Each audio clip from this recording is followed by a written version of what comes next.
I don't think I've got enough bank balance to go toe to toe with them, but okay. You all know them. But they control the country. Find the banking, it's them. The mining is them. The transportation is them. Who runs Africa? It's a question that has haunted the continent for decades, asked in places of power and shouted in the streets during protests. The answer for many has always been the same: the West. But Burkina Faso's 35-year-old president, Ibrahim Traore, isn't buying it. He's decided to flip the script, launching the Treasury Deposit Bank, a move that's being praised as a bold step toward true financial independence from Western control. But is this the start of a new era, or just another chapter in the long, tragic history of Africa's economic struggles? Let's find out.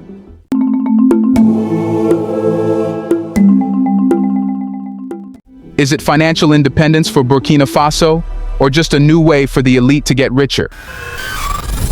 West Africa, which is made up of 16 countries, and all of these countries today are in the embrace of neo-colonial exploitation and oppression, and is one of the richest regions in the world.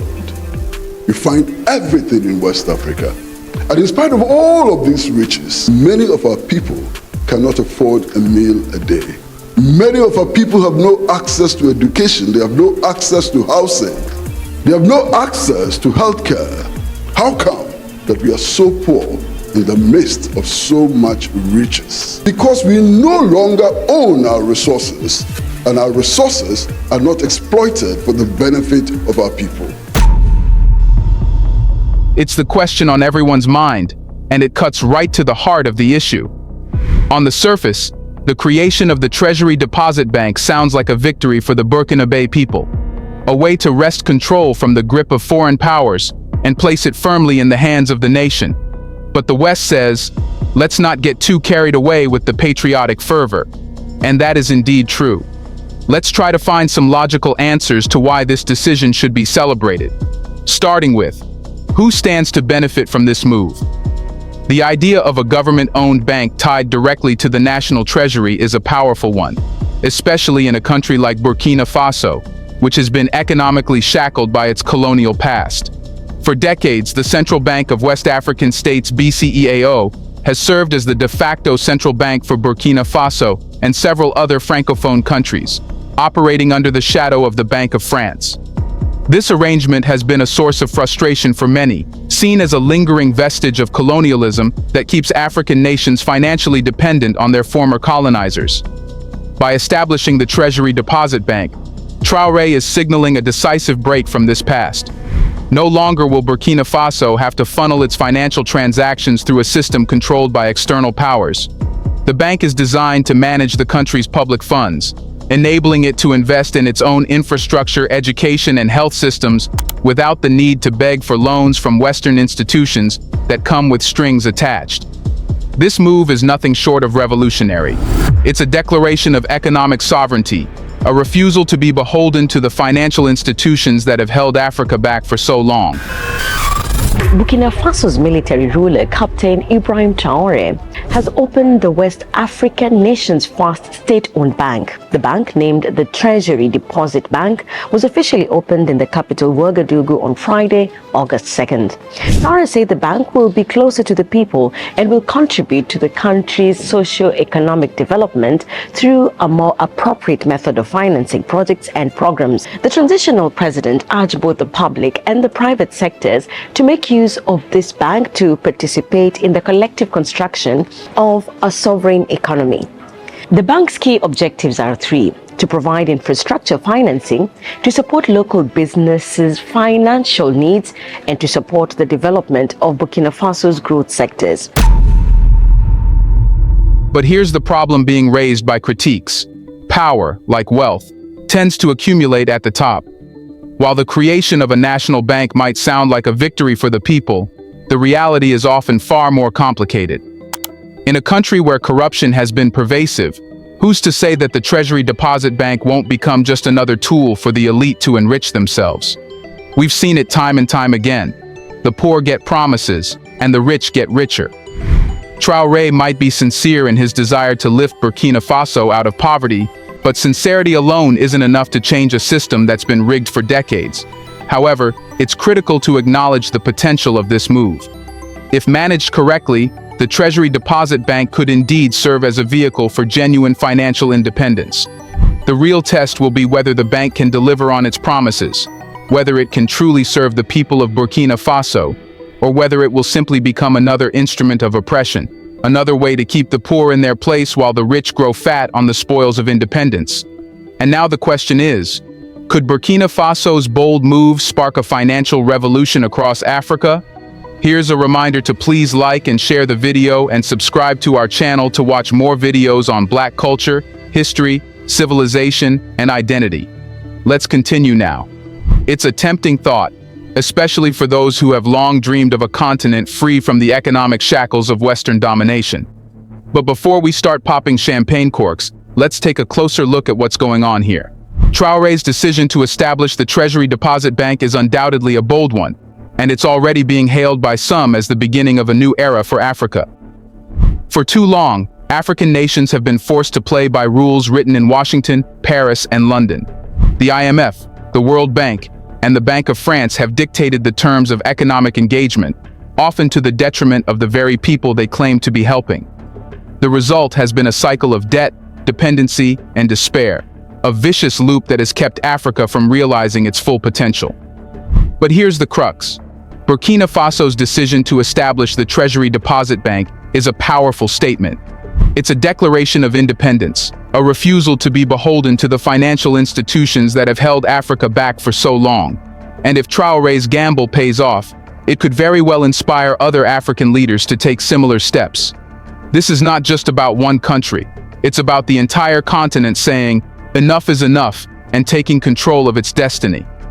However, let's not get ahead of ourselves. The road to financial independence is long and treacherous, with plenty of obstacles along the way. From entrenched elites who benefit from the status quo to international powers that have a vested interest in maintaining their influence, the forces arrayed against African financial sovereignty are formidable. But this is a battle worth fighting. Africa cannot afford to remain a pawn in the global economic game. It must become a player in its own right. But here the West is saying, it will need Western help. It can't simply abandon the West. So, is Burkina Faso biting off more than it can chew?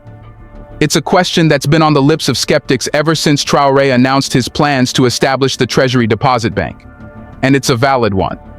While the idea of financial independence is undeniably appealing, the reality is that going it alone comes with significant risks that could end up doing more harm than good.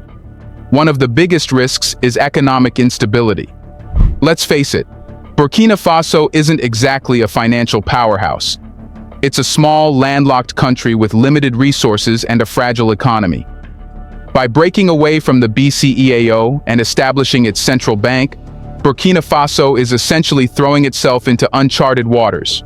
Without the safety net provided by the CFA franc and the BCEAO, the country is vulnerable to economic shocks that could have devastating consequences. And then there's the issue of inflation. If the Treasury Deposit Bank isn't managed properly, it could lead to runaway inflation, a scenario that has played out in other African countries that have tried to assert their economic independence.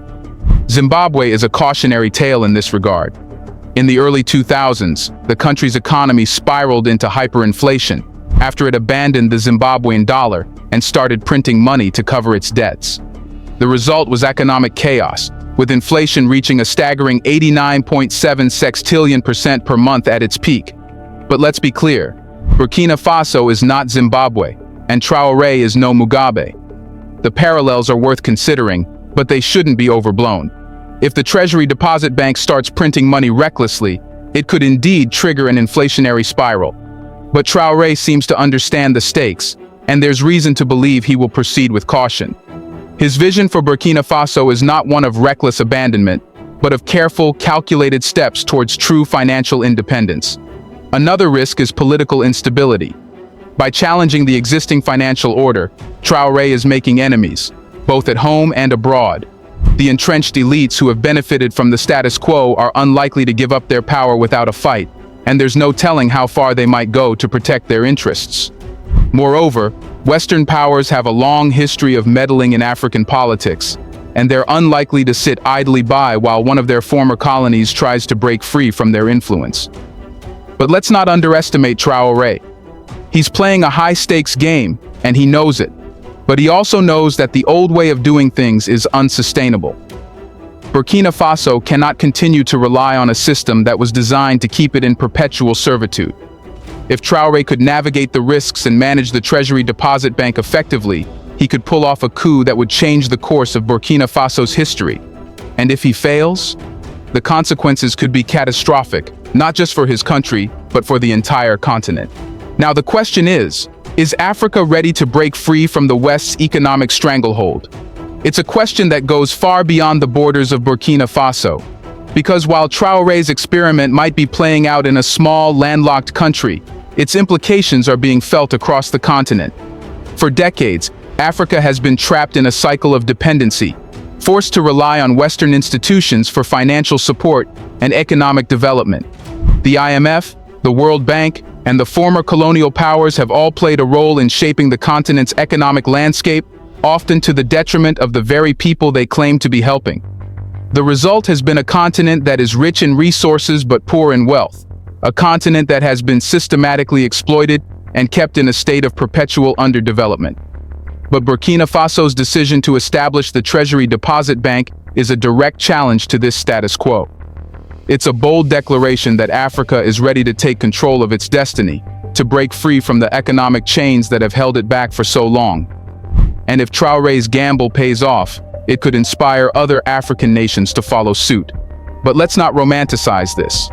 The road to economic independence is fraught with challenges, and there's no guarantee that Burkina Faso or any other African nation will be able to navigate them successfully. The forces arrayed against African financial sovereignty are formidable, and they're not going to go down without a fight. However, here's the truth. Sometimes, you have to take risks to achieve something great. And while the stakes are high, so too are the potential rewards. If Burkina Faso can pull this off, it could pave the way for a new era of African economic independence, an era in which African nations are no longer beholden to the West, but are free to chart their course. So, what's at stake for Africa? Everything. Because this isn't just about Burkina Faso, it's about the future of the entire continent. It's about whether Africa will continue to be a pawn in the global economic game, or whether it will finally take its rightful place as a player in its own right. And what does financial independence mean for the people on the ground? It's a question that often gets lost in the grand narratives of politics and economics. But it's the most important question of all. Because at the end of the day, the success or failure of Burkina Faso's experiment will be judged not by the balance sheets of the Treasury Deposit Bank, but by the lives of the people it's supposed to serve. For too long, the average African has been left out of the equation. Economic policies are crafted in distant capitals, by elites who have little understanding of, or interest in, the realities of life on the ground. The result has been a continent where poverty, inequality, and corruption are the norm, while the benefits of economic growth are enjoyed by a privileged few. But what if that could change? What if Burkina Faso's experiment in financial independence could pave the way for a new model of economic development, one that puts the needs of ordinary people first? It's a compelling thought, but it's also a daunting challenge. The West here tells us to be real. The odds are stacked against the average African. The forces of global capitalism are powerful, and they're not going to give up their control without a fight. Moreover, the political and economic systems in many African countries are deeply entrenched, and change won't come easy. But here's the thing. Change is possible. It's happened before, and it can happen again. And while Burkina Faso's experiment might be a long shot, it's also a beacon of hope. Because if Traore can pull this off, if he can create a financial system that truly serves the people, it could inspire a wave of change across the continent.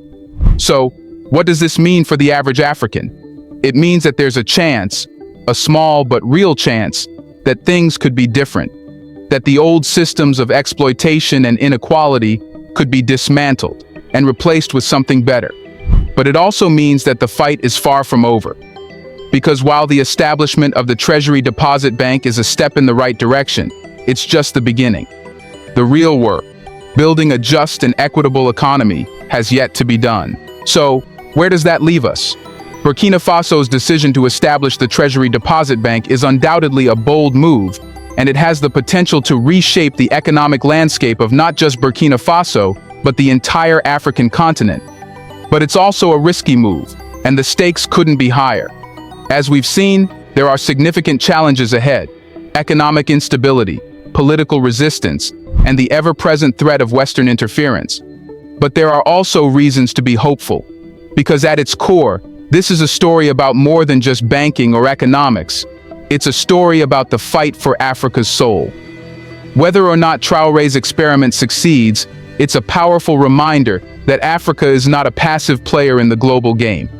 It's a continent of people who are ready to take control of their destinies, to fight for their right to self-determination and economic justice. And that, more than anything else, is what gives this story its power. In the end, the real question isn't whether Burkina Faso can succeed in its quest for financial independence. It's whether Africa as a whole can rise to the challenge. Because the road ahead is long and fraught with obstacles, but it's a road that must be traveled if the continent is to truly break free from the chains of its past. And if Africa does rise, it will not just be an economic victory, but a triumph of the human spirit. A declaration that the continent, long exploited and oppressed, is finally ready to take its place on the world stage. And when that day comes, we'll all have President Ibrahim Traore to thank for lighting the way. Do you think this decision will change Africa forever? Is change looking possible to you? Will Traore make the same mistakes other leaders did? Let us know in the comment section. What do you hope now? Do you want to watch more videos like this one? If so, subscribe to our channel and press the bell icon next to it. We have decided to bring videos on something nobody talks about: the Black culture, civilization, history, and evidence about how glorious Blacks have been. Thanks for watching, and until the next video, stay tuned.